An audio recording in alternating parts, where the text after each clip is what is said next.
We are now less than a week until the NFL draft, and there are countless rumors floating around as we speak.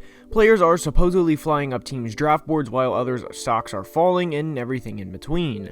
In today's video though, we are going to discuss the Denver Broncos draft plans and how they should attack next week's first-year player draft. Should they trade up and try and get someone like Justin Fields or Trey Lance, or should they let someone come to them and try to get a corner to try and stop Patrick Mahomes and the Chiefs for the next 10 years? This has been a series, and now we arrive in Denver, and we're going to discuss any and every possibility in today's video for them.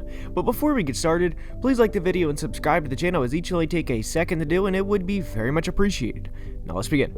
And we're going to start today's video by saying this.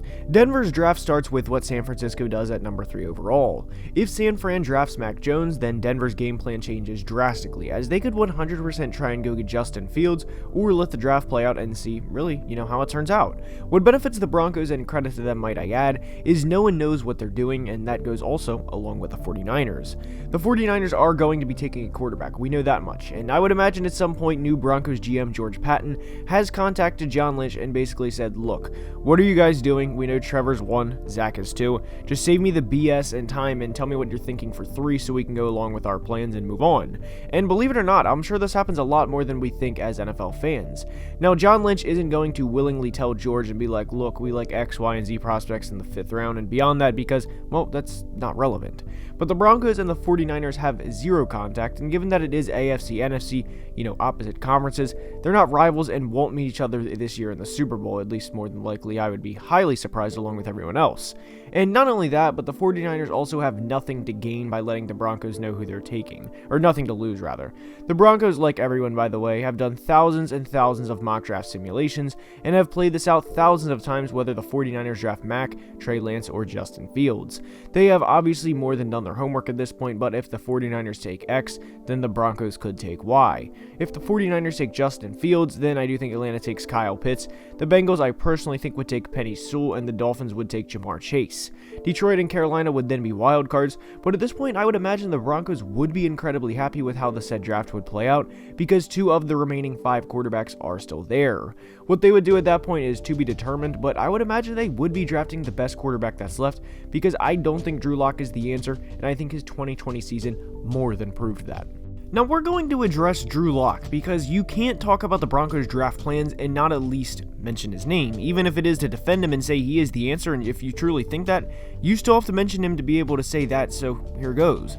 Unless all 5 quarterbacks are gone by the time they are picking, which I don't think they will be, I do think Denver will take a quarterback at 9 if they remotely like one of the guys available. They have obviously done their homework this deep in the draft process, and they all have their formative opinions on each said prospect.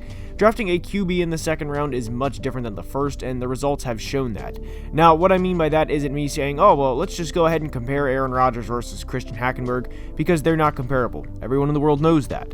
But the results from 2nd round QBs are not all that different from drafting QBs later, such as in the 3rd or the 4th round. 2nd round quarterbacks have occasionally worked out, like Andy Dalton, and yes, he led the Bengals to the playoffs multiple times, and for where he was drafted, was 100% a good pick for their franchise, as for a time, he was their franchise quarterback. But other times, and more often than not, they have not worked out, like Deshaun Kaiser, for example. So Denver must address the quarterback situation, because they're going to be able to get the most out of a guy.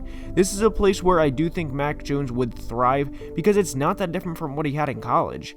Mac, as we know, had countless weapons at Alabama, and going to a team with his former teammate Jerry Jeudy, Courtland Sutton, Noah Fant, KJ Hamler, and Melvin Gordon to hand the ball off to would be the best for his and really any quarterback's development. Denver has weapons and everyone knows it, and this is why it is so critical for them to nail the quarterback draft pick. And this is a big reason why I don't think Drew Lock is the long-term answer at this position for them. Granted, Courtland Sutton did go down with an injury earlier in the year in 2020, but Drew was never overwhelmingly good to the point where you thought under his leadership that Denver would ever beat a team like Kansas City or Buffalo when it mattered most.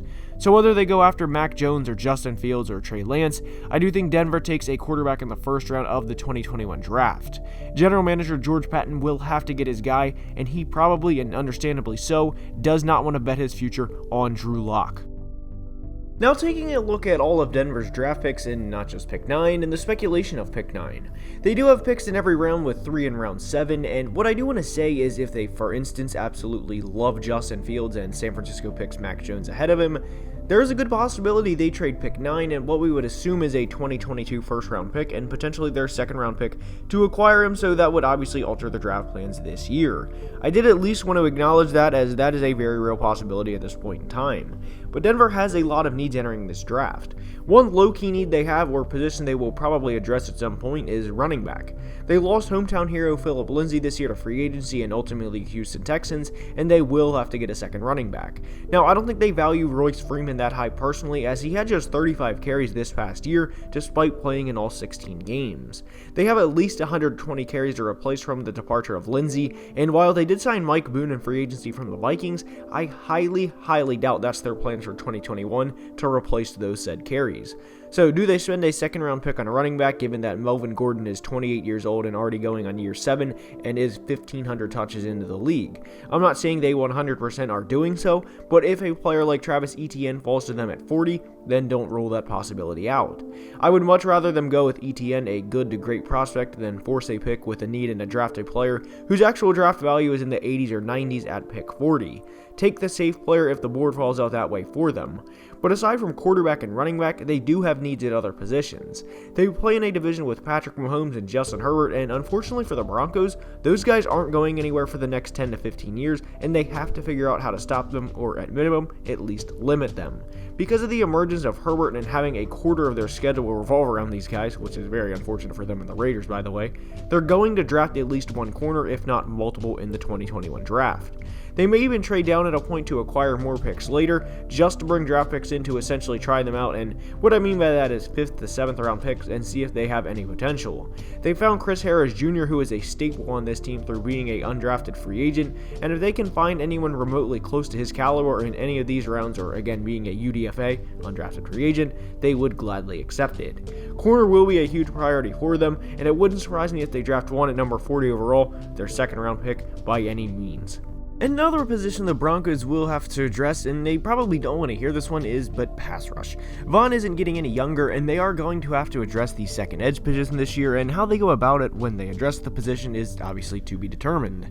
This could potentially work out great for the Broncos, as Vaughn could take another player underneath his wing for the next year or so, and then fully unleash the next generation in 2022. Now, this isn't the deepest of edge classes by any means, but playing alongside both Von Miller and Bradley Chubb, and chances are both of those guys are someone pass rushers in this class look up to because they are, multiple years older than them, would certainly bring the best out in whichever pass rusher they would want to go after. Not only that, but having 3 great players to get after the quarterback on third down would not be a bad idea, and you may be thinking, why would they have 3 edge rushers on one play? And I would completely understand the question, as it's a completely plausible and very valid thought. What I would like to say or share, if you guys don't know, is the Vikings, and this was back in 2019 by the way, so there's no reason the Broncos couldn't do the same this year, with Vaughn, Bradley, and a third pass rusher, is this. In the Vikings' 2019 playoff win over the Saints, they brought Danielle Hunter and Everson Griffin inside and had them rush on the interior, and they were in Drew's face the entire game, and that generally makes quarterbacks, and that made Drew, specifically, very uncomfortable. We saw Patrick Mahomes be more than human in the Super Bowl with a constant pass rush, and that was from both the interior and outside pass rush. The Bucs ran a lot of stunts that forced Mahomes outside and did that with a good pass rush. Now, Kansas City has more than shored up their offensive line a good bit this year, as they traded for tackle Orlando Brown in the middle of making this video, but one thing to note is pass rush always wins. And having Vaughn, Bradley, and a second round pass rusher, or third round pass rusher for that matter, would be a great addition for this team to have. Now, the Broncos did go 5-11 last year and had one of the worst situations of all time when they played the Saints, as all of their quarterbacks were out due to COVID for a game, but what I do want to say about this team is they are not that far away from seriously competing. For whichever quarterback they draft, assuming they draft one that is, will go into one of the best situations in all of football immediately. There aren't many teams that are better specifically at the supporting cast they'll have as a rookie, and that's a big reason why I think Denver has to get a quarterback this year. Granted, Drew Lock fell a little bit in the 2019 draft, but I do think now is the time to swing for a quarterback. All of these offensive weapons will not stay young forever, and I do think the iron is hot, and it is time to move in on one. If I were Denver, I would already have a deal in place with Justin Fields if he falls to 4 overall with Atlanta and say, look, if Mac is pick 3 and goes to San Fran, we'll give you this and let's make this trade immediately after the selection. Admittedly, I am very big on Justin Fields and think he would absolutely thrive in Denver. Fields, along with that supporting cast, is immediately a very dangerous offense, and really that's all there is to it. Their priorities entering the 2021 draft have to be quarterback, cornerback, another pass rusher, and at some point, like we say with every team, offensive line depth. Now, as we wrap up today's video, I want to say I hope you enjoyed and ask that if you did, please like the video and subscribe to the channel. It would mean the world and immensely would help the growth of the channel. And until next time, as always, love you guys. Deuces. Peace. Have a great day.